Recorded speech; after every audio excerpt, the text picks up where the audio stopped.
and President Trump said nothing about it, so she became very famous on the basis of this. She's a correspondent for GQ magazine. She has a piece today titled, just in time for Christmas, "Please Don't Wish Me Merry Christmas." Why? Because she's Jewish. Now, as a Jew, if you wish me a Merry Christmas, you know what I'll say? I'll say, thanks, and you have a Merry Christmas too. You know why? Because what do I care? You're not trying to convert me.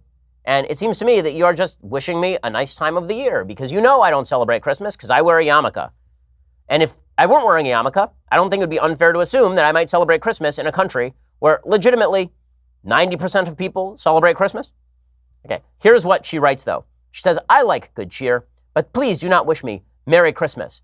Why does she say this? Because she says, 'twas 5 nights before Christmas, and my Lyft driver was the umpteenth person to wish me a Merry Christmas that day. He probably just meant it the way most people do, as a kind of December shorthand for have a good day, but he had a cross hanging from his rearview mirror. I said, thank you, wished him the same, got out on my street decorated with lights and wreaths and nativity scenes, went into my house, and sighed.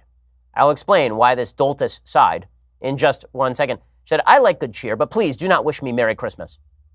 It's wonderful if you celebrate it, but I don't, and I don't feel like explaining that to you. And yet you are in the pages of the Washington Post today. It's lonely to be reminded 1,000 times every winter that the dominant American cultural event occurs without me. Oh my, get over yourself, lady. Get over yourself. Christmas is a lovely holiday, but it definitely is not a secular one. True, it is a celebration of Christ, as its very name implies. As a Jewish person, I have zero problems with your celebrating the birth of a person you believe is God's only son, who grew up to die for your sins. I don't share your faith, and I don't begrudge you the joy of your celebration. In fact, I often participate, as I will this year when I bring Christmas presents wrapped in Christmas paper to a Christmas dinner with my friends and their sweet children. There's no problem here. We know, respect, and celebrate each other's differences. My family even celebrated a version of this holiday for decades. In the Soviet Union, run as it was by the self-declared militant, godless Christmas was a secular holiday. It was called New Year's.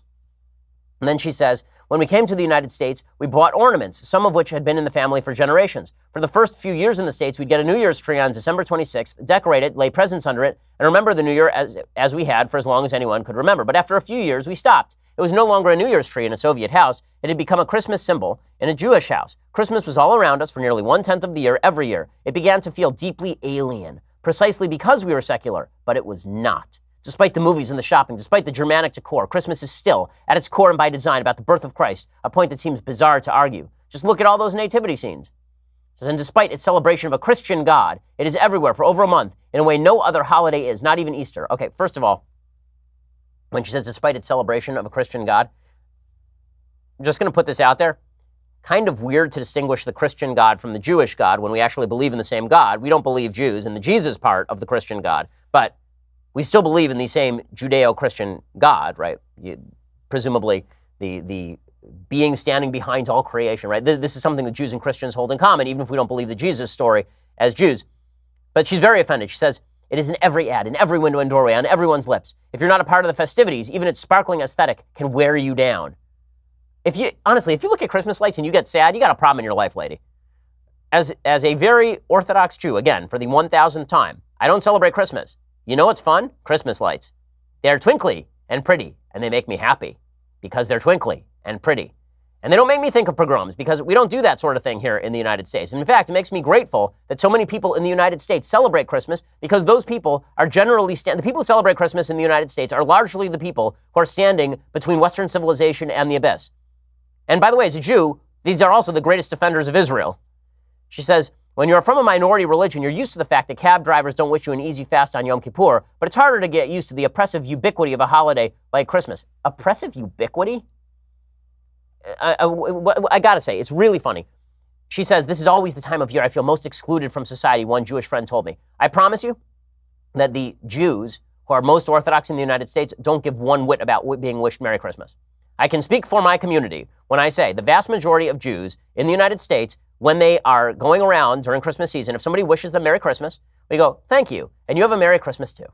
You know why? Because we are quite secure in our own religion. It's only secular Jews who are not in favor of religion of any sort. They're not in favor of their own Jewishness unless it makes them othered from Christianity.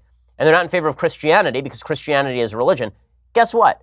We live in a country that is founded on Judeo-Christian values. It was founded mostly by Christians. It is still inhabited mostly by Christians.